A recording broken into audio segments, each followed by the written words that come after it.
El Señor esté con vosotros. Lectura del Santo Evangelio según San Lucas.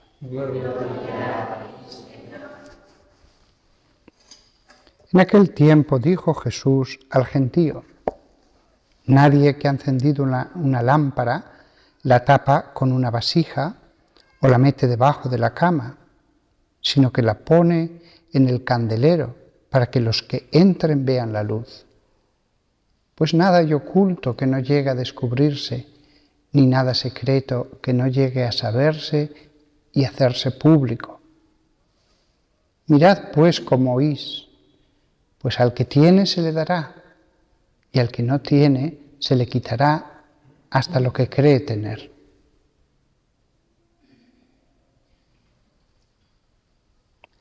Palabra del Señor. Deleantur nostra delicta.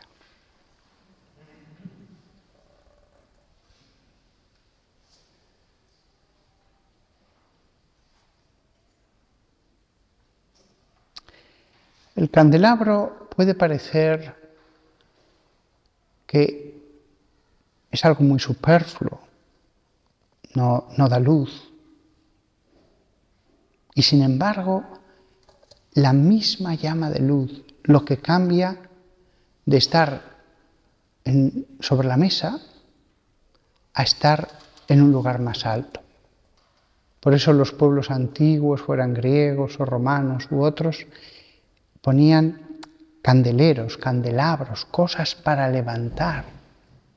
Y mientras se usaron las velas, o en esta época las lámparas, no estaban sin más sobre la mesa, se ponían en lugares elevados.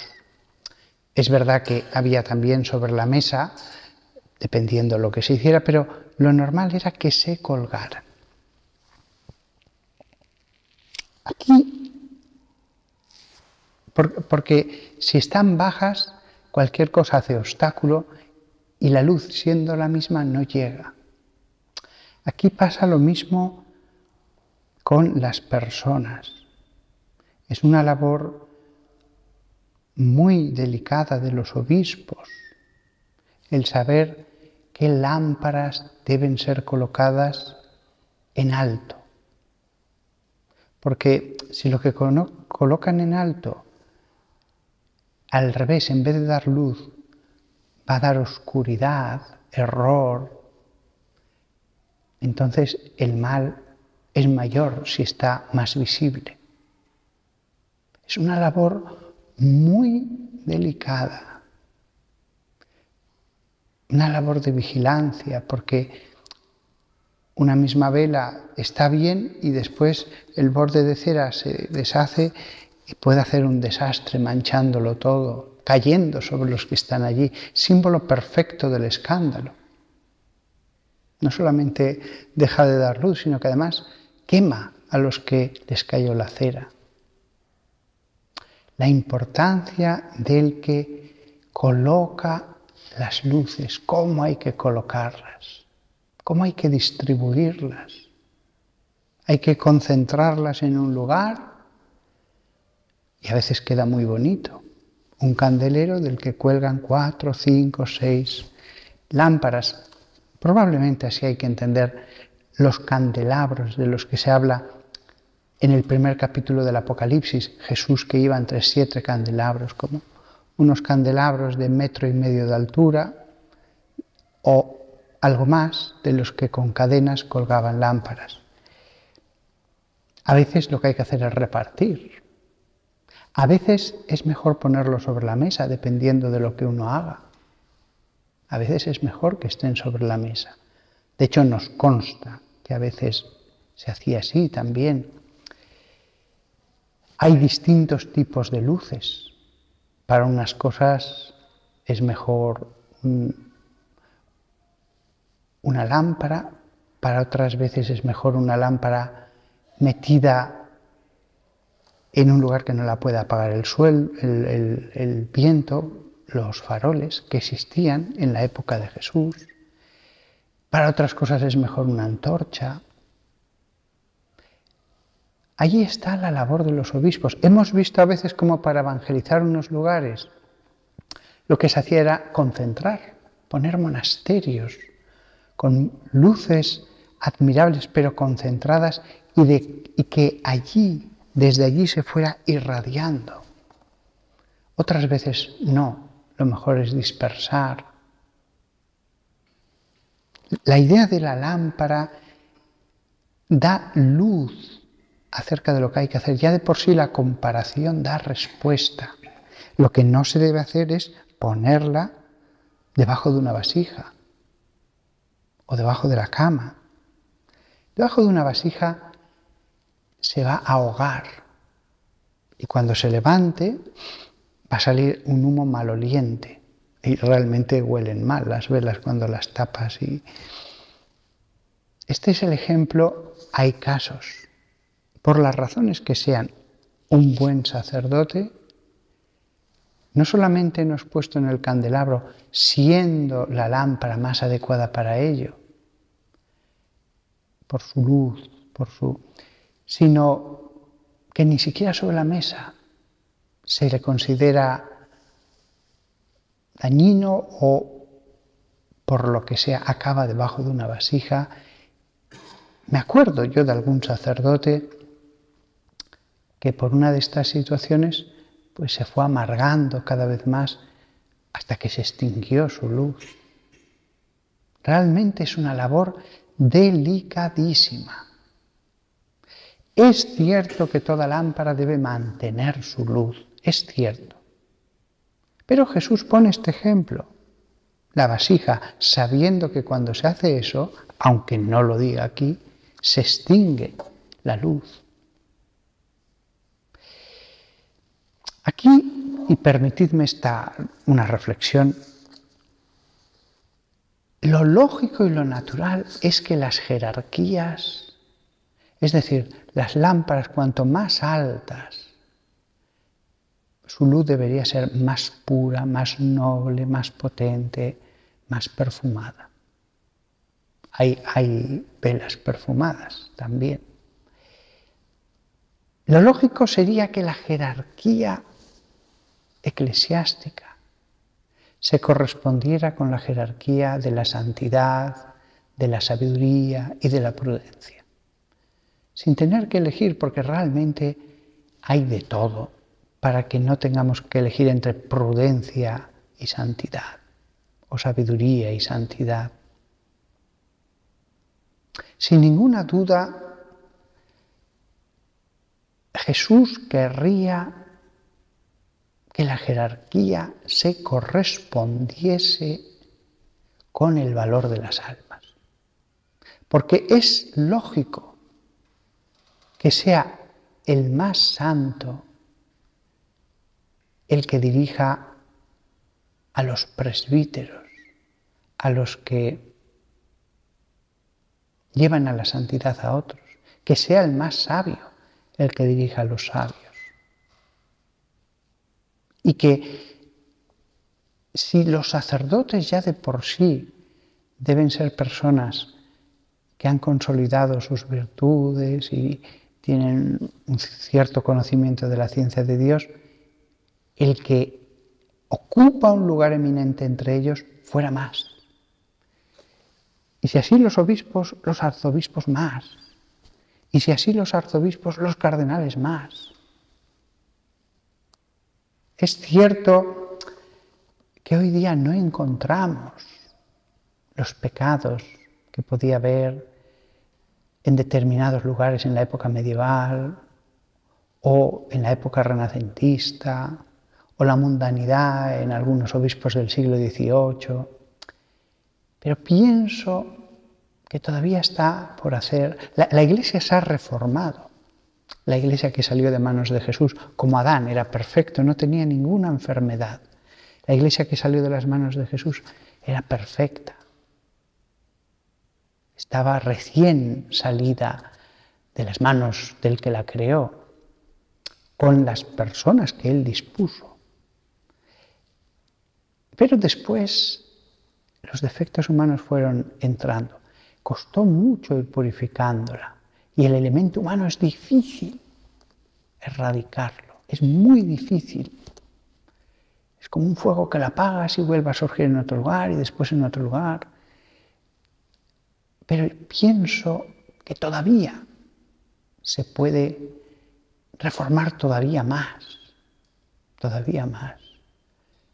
Y en ese sentido, creo que nunca hay que criticar, nunca.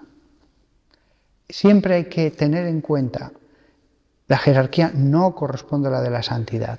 Uno puede ser el presbítero de una comunidad y en la comunidad haber 20 que valen más que él, o 100. Pero también es cierto que, aunque no tenga necesariamente que corresponderse, sí que lo lógico es que el más santo dirija a los santos. Y además, cuando vemos los problemas que ha habido en todas las últimas generaciones en la Iglesia, al final su raíz es la santidad.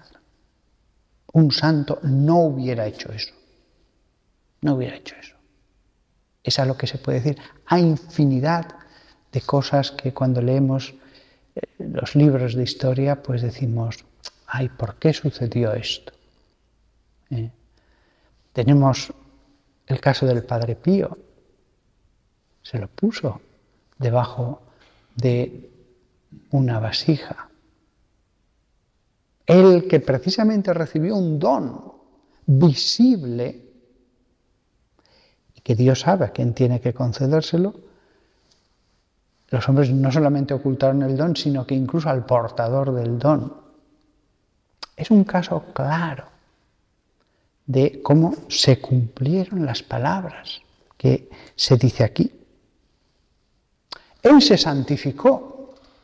El plan de Dios se cumplió para él. Pero ¿qué hubiera hecho el Padre Pío como predicador de otra manera? O quizás como obispo, o como cardenal, aconsejando en los cónclaves, con todos sus dones místicos. ¿Quién podría ser el más adecuado? ¿De dentro del colegio o de fuera? Un cardenal estigmatizado, ¿cómo le hubieran escuchado? Bueno, estigmatizado, con don de profecía, con conocimiento de lo que había en el corazón ocultamente, hubiera sido un tesoro. Tenían un tesoro impresionante. Pero fue oculto. Para él fue lo mejor. Él se santificó lo mejor. Cuando le llegó la última condena, él estaba medio lloroso, y aguantándose todos sus casi rabia, creo recordar en la biografía que leí, además escrita por un protestante. Se le acercó a uno y le trató de consolar, que no se preocupara, dándole razones para él, para su persona. Y el Padre Pío le dijo, no entiendes, no es por mí.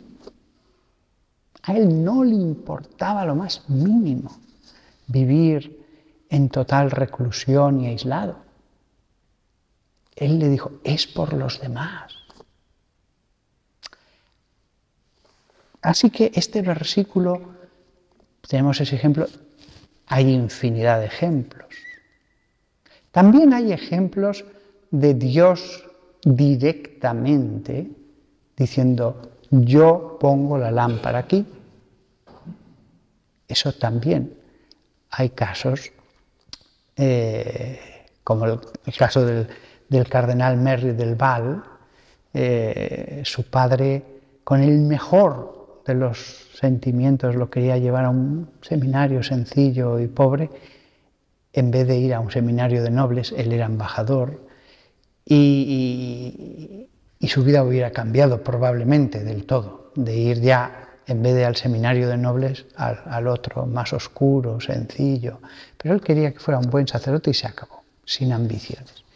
Y entonces, con esta anécdota acabo, como ejemplo de cuando Dios coge una lámpara y dice, no, va aquí, punto final. Pues contra la voluntad de Dios no hay nada que hacer.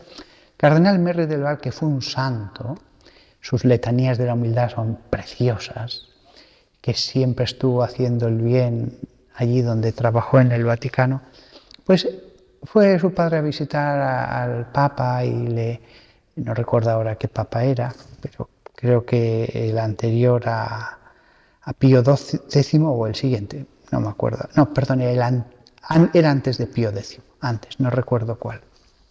Y entonces le dice, pues sí, va a ser sacerdote. Ah, sí. ¿Y a qué seminario va?, preguntó el Papa. Y él le dijo, pues mire, va al seminario irlandés. Y el Papa dijo, ah, un buen seminario, un muy buen rector. Pero él debería ir al seminario de nobles. Todos acababan en puestos mucho mejores. Y él dijo, no, pero ya está decidido que va al seminario de nobles, de irlandés. Y el Papa, pero no es su lugar, él debería... No, ya está hablado santidad. Entonces, al día siguiente, el embajador español, aunque tenga ese apellido extranjero, recibió una nota del Papa, en la cual ponía solamente esto: el niño va al seminario de nobles. Cuando el Papa ordena algo, quiere que se lo obedezca. Y efectivamente, Dios tenía sus planes para ese niño y sus planes no eran que fuera de párroco a una pequeña iglesia. Y en ese caso, a pesar de todo lo que hizo el padre, no hubo manera. Se cumplió lo que Dios tenía determinado. Que todos nosotros recemos siempre para que se haga la voluntad de Dios a través de los hombres, o para que Dios la haga directamente, que Él pueda hacerla cada vez que así lo estima oportuno.